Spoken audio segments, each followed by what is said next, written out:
tossing, turning, staying up all night long. Just want you by my side. Chapter 4. Death was honestly waiting for someone to try and touch him. They'd been sitting here in this room for a few hours now as the mortals debated amongst themselves as to what to do with him, which was incredibly rude seeing as how he was actually still present and taking slight offense as to how these people seemed to think they could do anything to him in the first place. He kept quiet, though, alternating his attention between frowning at Dumbledore and grinning at his shell-shocked alternate self. Really, these people were far too fun to tease. Nothing was happening though, which was disappointing because the whole point of coming here was to find something to do, so Death figured he may as well go and do something productive with his time. Like rescue a kitten, or turn Dumbledore bald, or unleash Thulhu on the unsuspecting populace of Earth. Abruptly, Death stood. And, equally abruptly, silence fell on the gathered mortals like a ton of bricks, complete with dumbfounded, shocked faces, and gaping mouths. Terribly unattractive. He stood for a moment, still in the way that only Death can be, eyes roving over the gathered humans as he weighed the possibility of leaping at one of them suddenly and seeing how they react against setting himself on fire just to see what would happen. Instead of doing either of those potentially hilarious things, Death instead smiled at them all, which oddly did not reassure them as much as he'd sort of hoped it would, and nonchalantly put his hands in the pockets of his robe. His robe hadn't actually had pockets until a second ago, as he strolled out of the room, ignoring the wards meant to keep him there as if they were made out of cobwebs. The magic holding them together cracked and shattered like glass as he walked through them, an amused grin on his face as he wondered when the mortals would gather their wits enough to realize he'd just walked out on them. He actually made it all the way down the hall before voices erupted behind him, which made him laugh, long and loud, quickly silencing the room again. He cut off his laughter, frowning, and wished they would stop going so quiet when he laughed. It wasn't funny if they were quiet, which meant he couldn't laugh, and he very much liked to laugh. Death wandered the house for a minute or so, enjoying the sheer novelty of actually walking somewhere for once. Before he found himself in a large library, he glanced over the shelves of books, knowing that there wasn't anything new for him to learn in here, but having been drawn by the feel of magic emanating from a back corner. Silent as the grave, how very punny of him, Death glided toward the source, peering around a corner at the witch with the incredibly bushy hair and a book for a head. Oh, wait, no. She simply had her head buried in a book. The book wasn't actually her head. He frowned in disappointment. A witch with a book for a head would have been very interesting, and he eyed her speculatively and wondered how she would react should he actually turn her head into a book for his amusement. As if she somehow knew he was thinking uncharitable thoughts about her person, the witch raised her head and locked eyes with him.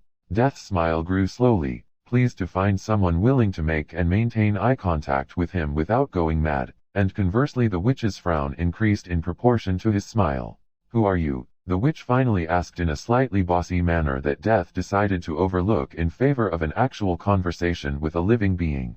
Death drifted towards the table, observing the witch as she shifted uneasily, one hand going to where her wand was concealed up her sleeve, and reached out a pale hand to pull back one of the chairs. The wooden chair blackened and began to creak warningly as he touched it, but he ignored her wide-eyed reaction to this and settled himself at the table, frowning at how uncomfortable mortal chairs were. With a flick of thought, he rearranged the chair more to his tastes and leaned back, pleased, when it adjusted to his standards. "I am Death, destroyer of worlds," he grinned, teeth sharpening in response to his glee. The witch stiffened, hair frizzing out even further, much to his interest as her eyes flickered slightly with rapid thoughts. It amused him that this was the first person to actually ask who he was. Not even his summoners had bothered to find out, which was a rather large oversight on their part considering who and what he was. "I have been summoned here by your peers in order to vanquish the Dark Lord Voldemort." Again. Honestly, how many times was he going to have to kill this guy before the universe was happy? Wasn't 8 enough? Not that it was much of a hardship. He enjoyed killing things very much, and enjoyed killing naughty, evil things even more. "The headmaster summoned Death to kill Voldemort?" the witch asked incredulously, seeming simultaneously impressed at the sort of magic necessary to do such a thing as well as horrified that anyone would be foolish enough to summon Death for anything at all. "It's a bit overkill, actually," a strained voice interjected from around the corner. Death's lips turned up in a pleased smile that made the witch shudder for some reason. Honestly, his smiles weren't that bad. At the voice of Other Harry, it was absolutely marvelous how similar they were. They even had identical senses of humor. He'd have his mortal shell cracking death jokes in no time at all. Other Harry staggered into a chair next to the bushy-haired book witch, looking far more exhausted than the short walk from the arrival room to the library honestly warranted. His other self was terribly out of shape. Death eyed him, wondering if he should do something about that. He couldn't have a weak mortal shell, after all. That would reflect poorly on his power and prestige, which was unacceptable. Other Harry frowned slightly and stared back at Death, paling as he did so but not looking away. Death approved. So, you're really Death? Like, the Death, as opposed to some other Death, he replied, honestly a bit confused. Were there other people named Death here? That would be awfully complicated. He would have to go find these other Deaths and remove them from existence as to avoid any future mix-ups. He knew there were no entities of Death here, but there might be a mortal or two who had the misfortune to be named after himself. It wouldn't be too terribly difficult to remedy the situation, and he was rather pleased with his mortal minion shell for bringing the problem to his attention. He would have been tempted to pat the boy on the head for a job well done, except he rather doubted anyone would appreciate him accidentally ripping the boy's soul from his body. He could put it back, of course. He was Death, but the experience of having one's soul reaped and absorbed into himself was beyond unpleasant from what some souls had told him. He settled for a rather approving smile, which again failed to actually reassure the person he was smiling at. If he'd cared what the mortals thought of him, this refusal to accept his smiles as a good thing would have hurt his feelings slightly. As it was, it just amused him. He resolved to smile at everyone he met from that point onward. His mortal shell and the book witch exchanged a look, both distinctly unsettled. Death supposed he couldn't blame them.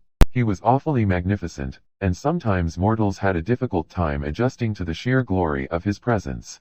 Death waited patiently as Other Harry turned his attention back to him as if there was anything in the room more interesting than him to look at anyway, and cleared his throat. Perhaps there was something stuck in it?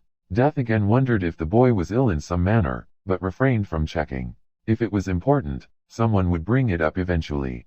Dumbledore and the others aren't quite sure what to do with you, Other Harry admitted, which made Death frown again. Honestly, these people needed to learn they couldn't have done anything with him in the first place. They had been expecting a hero. A wizard. Not you. Well, that was more than a little insulting. Death was far superior to any mortal hero they could have possibly summoned. Reining in his temper, now was not a good time to get upset. Death refocused on the shivering forms of the teenagers across from him. Was it cold in here, then?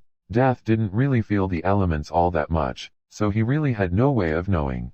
But they were wizards, and they should know how to use a damn warming charm by now. He decided not to care. Albus Dumbledore reached across time and space in search of a vanquisher, a conqueror, a god. He should not be complaining when he's been given all three. Death, after all, had conquered entire worlds in the eternity of his existence. A single Dark Lord and his minions was barely even worth the effort it would take to find and eradicate them like rats. It's not that, Other Harry hurried to explain, obviously afraid he'd been offended. Which he had been, but Death knew better than to take his anger out on his mortal shell. It's just, well, Dumbledore likes to be in control of everything, and he isn't quite sure how to go about making sure you do what he wants you to. You know, considering your rather dramatic entrance. Other Harry offered a weak grin, but Death was as far from amused as he had ever been. Firstly, what dramatic entrance? He just stepped out of the dimensional rift. He hadn't even brought any necromantic constructs with him for effect. Death narrowed his eyes, his mouth a thin line as he felt his power flex around him. Albus Dumbledore sought to control him, did he? Ancient, long-buried memories flickered through his consciousness. The Dursleys, his cupboard, the prophecy, dancing to the fickle whims of fate, Dumbledore's manipulations, being set up to die for the greater good, his forced, unknowing mastery of death, no more. He would never be controlled again. He submitted to no one's will but his own. He rose from the table, gathering his magic around him like a cloak, and the room seemed to darken and wilt around him.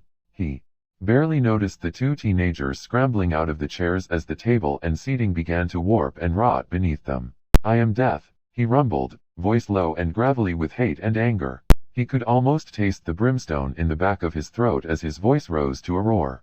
And no one controls me. That's the end of this chapter. Thanks for listening.